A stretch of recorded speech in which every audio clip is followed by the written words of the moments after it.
John Galliano has just announced via Instagram that he is leaving Maison Margiela. After nearly a decade, it's the end of an era, but also the beginning of new possibilities for one of fashion's most legendary designers. After his very public cancellation and his fall from grace, in October 2014, the president of OTB announced that he had hired Galliano as a creative director of Maison Margiela, and that his first show would be during Couture Week in January 2015. Renzo said that John Galliano is one of the greatest undisputed talents of all time, a unique, exceptional couturier for a maison that has always challenged and innovated the world of fashion.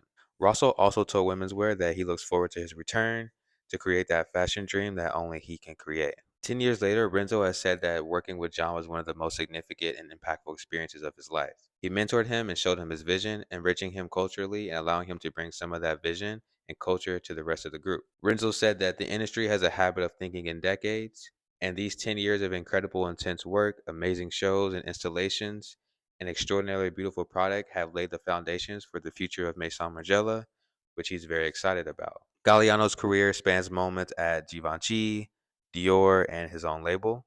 At Dior, he redefined theatrical fashion and reintroduced surrealism, creating what many still see as the brand's golden era. It'll be interesting to see who gets the spot at Margiela. I personally can't think of anyone off the top of my head, but hopefully it's someone who's worked close with John and knows the house codes well and can execute them thoughtfully. What stood out to me when reading his IG post was the second page where he says, "A second chance with childlike eyes and forgotten innocence. We make amends, believing in ourselves, for God is in all of us, not when we cancel each other out." Forgotten Innocence is the name of his 1986 autumn winter show. And for this show, women were depicted as fragile victims of society's whims, in particular, man's twisted, contrived image of perfection.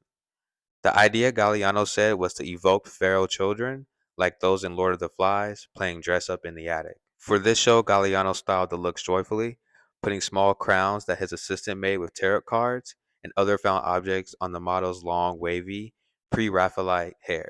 The clothes were wispy, with empire waist frocks, styled like Victorian nightgowns, mostly in white and brown, wrapped around the body in disheveled ways. Galliano doused the models with water to make the draped muslin gowns cling to their naked bodies.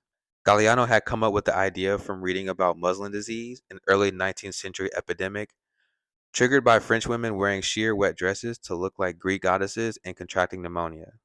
I believe people can change and grow from their past mistakes. I think his apology has always been sincere, and it would be an amazing full circle moment to see Galliano back doing his own brand, a chance to revisit his roots. I'm not sure how the business side of that would work with Arnaud, though, if he would be able to buy some percentage of it back or just be creative director. It would also be nice to see him at Dior with his opulent and theatrical sets. His era was definitely peak Dior. We know he's not going to Chanel. As I'm writing this, they just appointed Matthew Blasey for the creative director.